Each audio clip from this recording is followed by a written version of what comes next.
Sarah's hands trembled uncontrollably as she clutched the phone, her voice barely a whisper as she spoke to the 911 operator.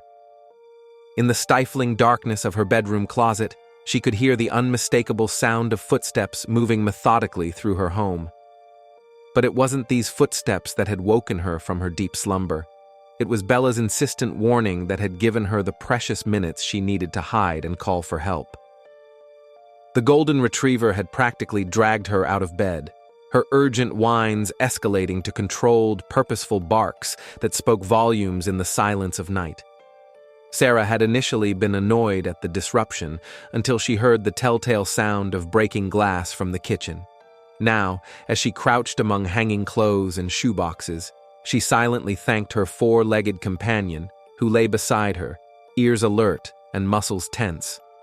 What if she hadn't listened to her dog's unusual behavior? What if she had simply rolled over, pulled the pillow over her head, and gone back to sleep as she had almost done? What if she had dismissed Bella's warnings as nothing more than canine anxiety, as her ex-husband Michael had often suggested during their marriage? "She's just neurotic," he'd say dismissively. "All that money on a purebred, and she's scared of her own shadow." How wrong he had been about Bella's temperament, and how grateful Sarah was now for her pet's protective instincts. The thought sent violent shivers down her spine as blue and red lights suddenly flashed through the slats of the closet door. The police had arrived, their sirens silenced, but emergency lights painting the neighborhood in rhythmic pulses of color. Sarah clutched Bella closer, burying her face in the dog's warm fur to muffle her relieved sob. She couldn't shake the terrifying realization of how differently this night could have ended if not for her faithful companion's persistence. In that moment, Sarah understood with crystal clarity that Bella was more than just a pet. She was a guardian, an early warning system with an intelligence and loyalty that transcended human understanding. If they survived this night, Sarah vowed to never again ignore her dog's instincts. 3 weeks earlier, Sarah Mitchell had noticed the first subtle signs of Bella's strange behavior. The 4-year-old golden retriever, normally calm and affectionate, had begun acting peculiarly during their evening routine. As Sarah would prepare for bed around 10 p.m. in their suburban single-story home, Bella would stand at attention near the back patio door, her ears perked forward and her body rigid with tension, eyes fixed on something invisible beyond the glass. "What's wrong, girl?" Sarah would ask, approaching her pet with growing concern. But each inspection of the backyard revealed nothing out of place. Just the familiar landscape of their fenced yard bathed in moonlight, the old oak tree casting long shadows across the neatly trimmed grass, and her neighbor's security light creating a dim glow over the shared fence. At first, Sarah dismissed it as wildlife, perhaps a raccoon or possum that had caught Bella's attention. Her neighborhood, Oakwood Estates, backed up to a small nature preserve, and encounters with local wildlife weren't uncommon. Yet unlike her usual excited barking at squirrels or neighborhood cats, this behavior was markedly different. Bella would emit a low, continuous growl, her eyes never leaving the patio door and the darkness beyond, her tail completely still rather than showing its customary happy wag. Sarah's colleague at the publishing house where she worked as an editor, Denise, had suggested it might be coyotes. "They're getting bolder in suburban areas," she warned during their lunch break. "My brother in Phoenix had a pack that started coming right up to his sliding door at night." This theory had seemed plausible until Sarah installed a motion-activated camera that captured nothing more threatening than a wandering possum and the occasional stray cat. Night after night, Bella's vigilance continued, and Sarah began to notice dark circles forming under her own eyes from interrupted sleep. Her new manuscript deadline was approaching, and these nightly disturbances were affecting her concentration during the day. Still, there was something about Bella's demeanor, a certain purposefulness to her alert stance, that kept Sarah from simply shutting the dog out of her bedroom at night. By the third night of continuous alerts, Sarah began to worry that Bella might be suffering from some unseen illness or neurological issue. The visit to Dr. Reynolds at the Oakwood Veterinary Clinic revealed nothing physically concerning. The veterinarian, a kind-faced woman in her 50s with salt and pepper hair and decades of experience, examined Bella thoroughly while Sarah anxiously watched. Physically, she's in perfect health, Dr. Reynolds confirmed after checking Bella's eyes, ears, heart, and joints. Her reflexes are normal, temperature is fine, and she's responding appropriately to all stimuli. How long have you had her, Sarah? 4 years, Sarah replied, stroking Bella's head as the dog leaned against her leg. I got her as a puppy after my divorce. She's never been a nervous dog. That's what makes this behavior so strange. Dr. Reynolds nodded thoughtfully. Dogs sometimes detect things we can't perceive. Changes in barometric pressure, ultrasonic sounds, even certain smells that might indicate something's not right. Their senses are far more acute than ours. There's documented cases of dogs detecting cancer, predicting seizures, even sensing danger before it becomes apparent to humans. So you think she's sensing something real? Sarah asked, feeling a mixture of relief that Bella wasn't ill and concern about what might be triggering her behavior. I wouldn't dismiss it, the veterinarian replied carefully. Animals often know things before we do. There's a reason ancient cultures saw them as messengers and protectors. Sarah left with instructions to monitor Bella's behavior and to note any patterns. That evening, she began keeping a detailed journal, documenting the times and circumstances of Bella's alerts. What emerged over the next few days was troubling. The behavior always began around the same time, between 10 p.m. and 10:30 p.m., and always focused on the same area of the house. Even more concerning, the duration of Bella's alertness was increasing night by night. I don't know what to make of it, Sarah confided to her sister Emma during their weekly phone call. She's never acted this way before. She's not an anxious dog, and she's certainly never been aggressive or shown signs of paranoia. Emma, who had worked with rescue animals at a wildlife rehabilitation center in Oregon, offered her perspective from 3 states away. Animals sense things we don't. Remember that story about the dog who kept barking at his owner's mole that turned out to be cancerous? Or how pets often know when earthquakes are coming before instruments detect them. Trust her instincts, Sarah, and maybe consider some security cameras while you're at it. Sarah took her sister's advice seriously. That weekend, she performed a methodical inspection of the exterior of her home, checking for signs of structural damage or pest infestations around the patio area. The house was 15 years old, not ancient, but certainly old enough to have developed issues that might be invisible to the untrained eye, but detectable to Bella's sensitive nose or ears. She even had her neighbor Mark, a retired contractor with weather-beaten skin and hands rough from decades of labor, take a more expert look. He arrived on Saturday morning with a toolbox and a thermos of coffee, prepared to investigate thoroughly. Everything seems sound to me, Mark said after examining the foundation, roof overhang, and the patio door frame. No signs of termites, no structural weak points that I can detect. But I did notice something interesting. There are footprints in that soft soil by your fence line, and they don't look like they belong to any of the usual service people. Might be worth setting up a motion light back here. In fact, I've got a spare one in my garage I can install for you right now. That would be great, Mark. Do you really think someone's been in my yard? Sarah asked, feeling a chill despite the warm spring air. She thought of Bella's persistent focus on the patio door and felt a flutter of unease in her stomach. Can't say for certain, Mark replied, his eyes narrowing as he looked around the property. But better safe than sorry these days. Crime's been up in the county, according to my son-in-law at the sheriff's department.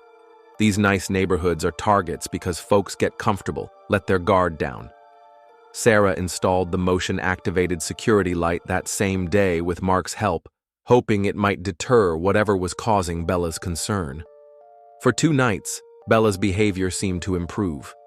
The dog still watched the patio door attentively in the evenings, but the intense growling had subsided. Sarah began to hope that the light alone had solved the problem, whatever it was. On the third night, however, the behavior returned with even greater intensity.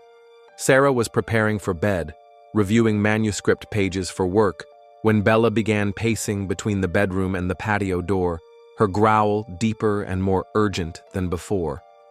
The motion light had flickered on twice already, but each time Sarah looked out, she saw nothing concerning beyond the illuminated yard. Should I call the police? She wondered aloud, peering into the darkness.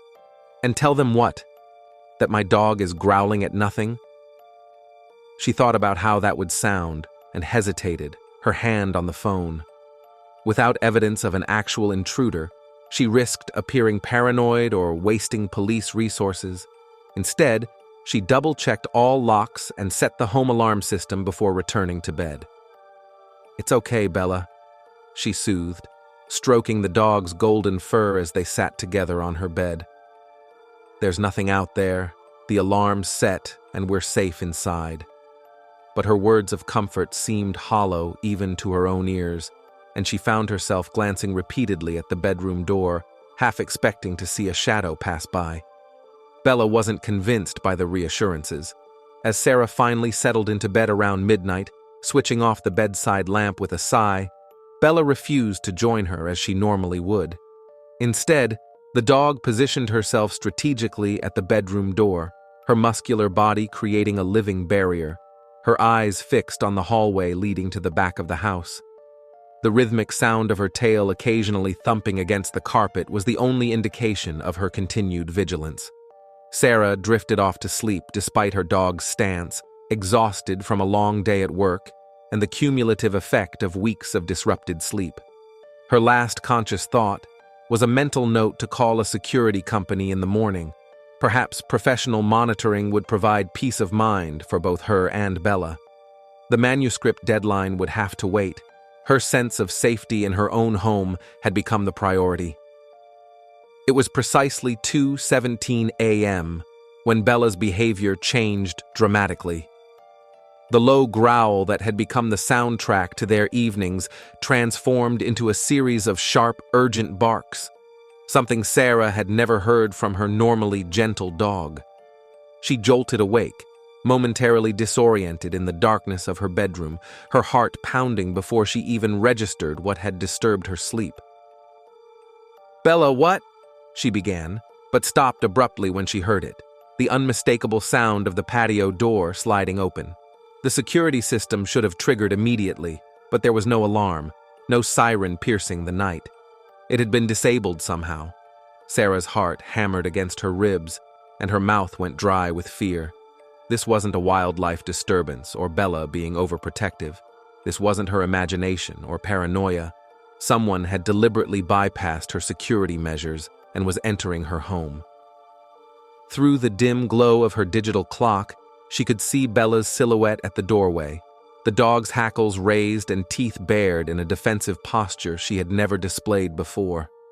In that moment, Sarah understood with devastating clarity that Bella had been trying to warn her for weeks, sensing danger while Sarah had hesitated and rationalized away her pet's concerns. With trembling hands, she reached for her phone on the nightstand and slid off the bed onto the floor, her bare feet making contact with the cool hardwood. Bella stood at attention in the doorway of the bedroom, her barking now continuous and threatening, a sound Sarah had never heard her make before, primal and fierce. "Bella, come," Sarah whispered urgently, crawling toward her closet on hands and knees. The dog hesitated, clearly torn between protecting her owner and confronting the intruder who was now audibly moving through the living room, the sound of drawers being opened reaching Sarah's ears. "Bella, please." The dog finally retreated to Sarah's side, as though understanding the gravity of the situation. Together, they slipped into the walk-in closet, past hanging clothes and stacked shoeboxes. Sarah quietly pulled the door nearly closed, leaving just a narrow crack through which she could see part of her bedroom. With shaking fingers, she dialed 911, her other hand clamped over Bella's muzzle to minimize any noise that might give away their hiding spot. 911, what's your emergency? Came the operator's calm, professional voice, a stark contrast to the chaos of Sarah's thoughts. Someone's broken into my house, Sarah whispered, her free hand shifting to clutch Bella's collar to keep her quiet. The dog trembled against her side, a low growl vibrating through her body. I'm alone except for my dog. We're hiding in the bedroom closet. Please hurry.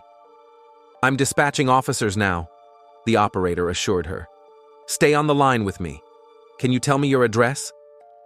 As Sarah provided her information in hushed tones, she thought about the manuscript pages still spread across her bed, the family photos displayed throughout the house, the ordinary items of her life now made vulnerable by this invasion.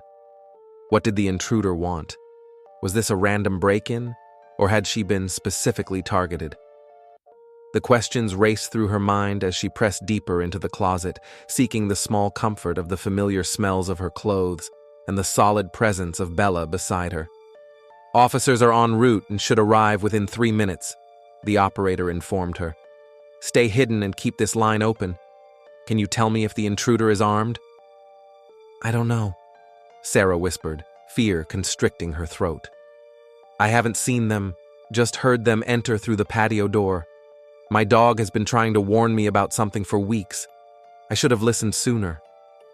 As Sarah continued providing details to the 911 operator, she heard footsteps moving through her home, careful, deliberate steps that paused occasionally as the intruder searched for valuables. Bella's body trembled with tension beside her, a continuous low growl rumbling in her throat despite Sarah's attempts to quiet her. The dog's ears were flattened against her head, her normally friendly eyes narrowed with protective intent. Please just stay where you are until officers arrive, the operator advised, her voice a lifeline in the darkness. They're less than 2 minutes away. Through the sliver of the open closet door, Sarah caught a fleeting glimpse of a shadowy figure entering her bedroom. A tall man dressed in dark clothing with a backpack slung over one shoulder and gloved hands. His face was partially obscured by a dark cap pulled low, but she could make out sharp features and calculating eyes that methodically scanned her most private space. He moved directly to her jewelry box on the dresser, emptying its contents into a small bag with practiced efficiency.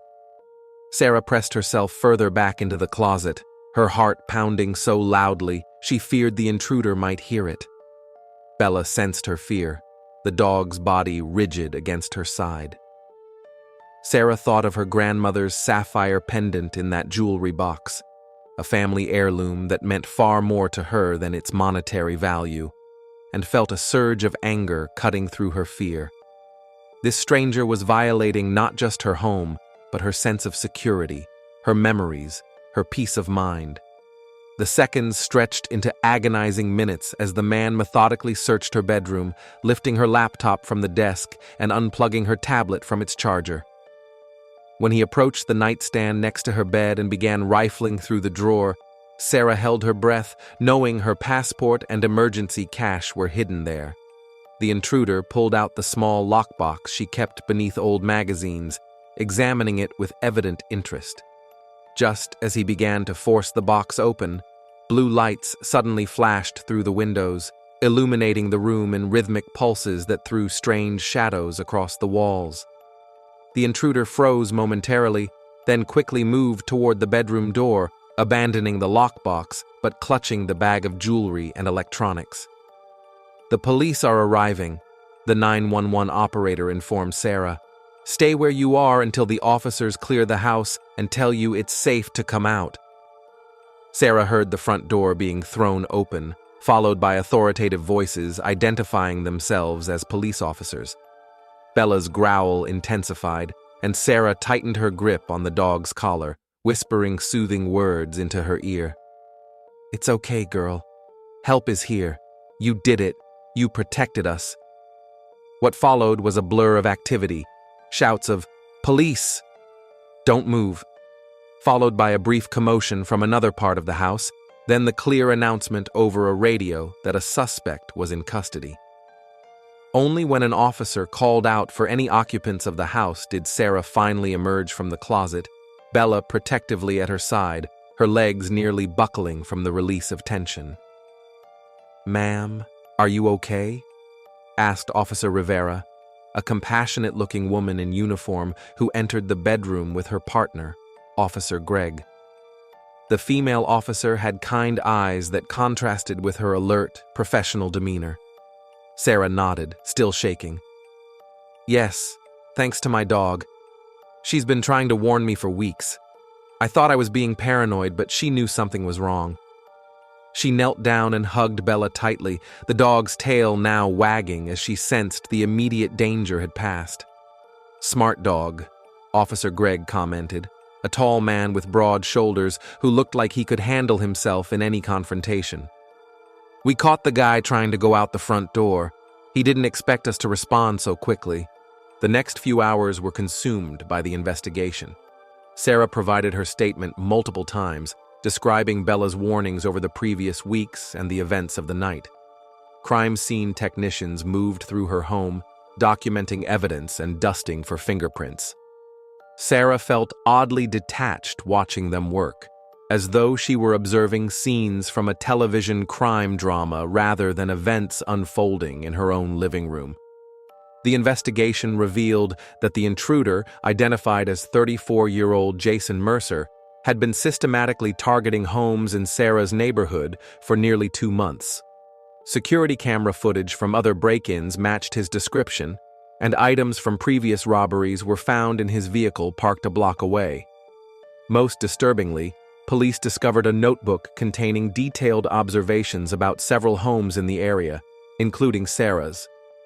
"He's been watching your routines," Detective Wilson explained the next day as he took Sarah's formal statement in her living room, now bathed in morning light that seemed to wash away some of the terror of the previous night. The detective was a serious-looking man in his 40s with perceptive eyes that missed nothing. Based on what we found in his car, binoculars, notes about resident schedules, he'd been observing several houses in the area, including yours. He knew when people went to bed, when they left for work, which homes had security systems. And Bella sensed him watching the house, Sarah realized, stroking her dog's head as she sat beside her on the couch. That's why she always focused on the patio door at the same time every night. She knew he was out there before I had any idea. Detective Wilson nodded. "Dogs have instincts we've bred into them for thousands of years. Protection, territory, pack loyalty, it's all hardwired in. Your security system might have been disabled, but you had the best alarm system already. One with teeth and loyalty." He looked at Bella with newfound respect, and the dog returned his gaze steadily. "Will he go to prison?" Sarah asked, thinking of the man who had invaded her sanctuary, who had watched her home for weeks while she remained oblivious to the danger. "With his record and the evidence we have?" "Absolutely," the detective assured her. "Multiple counts of breaking and entering, burglary, property theft. He's looking at significant time. And thanks to you and Bella, his crime spree is over." In the days following the break-in, Sarah's neighbors organized a community watch program. The incident had shaken the perceived safety of Oakwood Estates, leading to a surge in security system installations and renewed connections between neighbors who had previously lived side by side with minimal interaction. Sarah, normally reserved and focused on her editing work, found herself at the center of attention as she shared her experience at their first neighborhood watch meeting, emphasizing how Bella's persistent warnings had been her first line of defense. "I didn't understand what she was trying to tell me," she admitted to the group gathered in her living room. 20 concerned faces turned toward her. "For weeks, she knew something wasn't right, and I kept dismissing it.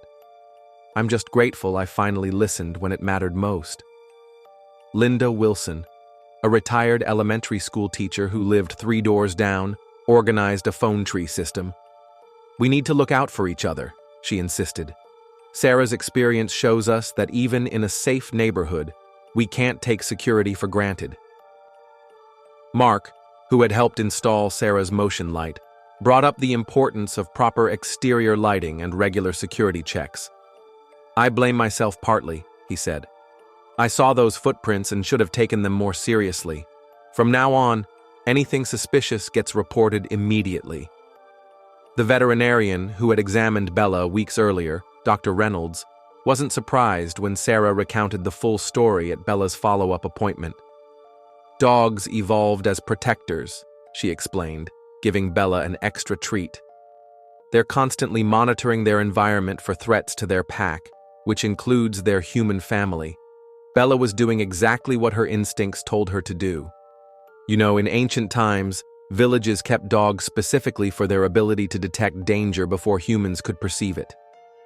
Sarah implemented additional security measures: motion sensor cameras at all entry points, upgraded locks with smart technology, and a new security system with cellular backup in case of tampering. But her most valuable security asset remained Bella, whose watchful presence provided irreplaceable comfort during the nights when memories of the break-in would jolt Sarah awake, her heart racing until she felt Bella's reassuring weight at the foot of her bed. The local newspaper ran a feature story about Bella's heroism, complete with a professional photograph of the golden retriever wearing a specially made neighborhood watch bandana presented by the police department. The article highlighted the importance of paying attention to unusual pet behavior as a potential warning sign and included quotes from Sarah about trusting animal instincts. The story went viral online, generating comments from around the country from people sharing similar experiences with their own pets' protective instincts. "You're a celebrity now," Sarah told Bella as they walked through the neighborhood one evening, neighbors waving and calling out greetings. "But I promise not to let it go to your head. Just the usual treats and belly rubs for you." 6 months later, Sarah received a call from Detective Wilson informing her that Jason Mercer had pleaded guilty to multiple counts of burglary and was sentenced to 7 years in prison. The news brought a sense of closure, but Sarah knew the real lesson had been about trust, trusting the bond between human and animal, and the silent communications that flow between them. "He won't be bothering anyone for a long time," the detective assured her. "Your case was instrumental in putting him away. The evidence was overwhelming." Her home felt truly her own again, the memory of the intrusion fading as new, positive experiences accumulated. Sarah had finished her manuscript ahead of schedule, drawing inspiration from her experience to create a compelling character, a woman who learns to trust her instincts in the face of unseen danger. Her editor had been thrilled with the result, calling it her best work yet. The Neighborhood Watch program continued to thrive, bringing the community closer together. Sarah had formed unexpected friendships with neighbors she had barely known before, particularly with Elizabeth Chen, a software engineer who lived across the street and shared Sarah's love of mystery novels and gardening. Their weekly coffee meetings had become a highlight of Sarah's social calendar. On the anniversary of the break-in, Sarah commemorated the date not as a fearful memory, but as a celebration of Bella's devotion. She prepared a special meal for her canine hero, grilled chicken and vegetables, followed by a dog-friendly cake from the local pet bakery, and attached a new custom-engraved tag to Bella's collar that read simply, "Trusted Guardian." "You know," Sarah told Elizabeth as they watched Bella enjoy her anniversary treat in the backyard, "before all this happened, I sometimes wondered if getting a dog after my divorce was just a way of filling the emptiness in the house. Now I understand it was one of the best decisions I've ever made." Elizabeth nodded. "Some connections transcend the ordinary. You and Bella have that kind of bond." That evening, as they settled into their bedtime routine, Sarah watched Bella circle contentedly before curling up on her bed near the window. The dog's eyes remained peaceful, no longer fixed with concern on the patio door. The night outside was quiet, except for the chirping of crickets and the occasional distant bark of another neighborhood dog.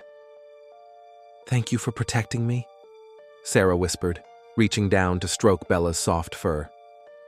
"I promise I'll always listen when you try to tell me something important. You're the best friend I could ask for." Bella's tail thumped against the floor in response, her eyes meeting Sarah's with the special connection that exists between those who have faced danger together and emerged stronger for it. In the quiet of their home, now truly secure, they both rested easy, guardian and guarded, each watching over the other in their own way. Outside, a gentle rain began to fall, drumming a soothing rhythm on the roof. Sarah drifted off to sleep, with one hand resting on Bella's back, their breathing falling into synchrony. Whatever challenges tomorrow might bring, they would face them together, their bond forged in crisis and strengthened by trust, a partnership that transcended words, rooted in the ancient covenant between humans and the animals who choose to protect them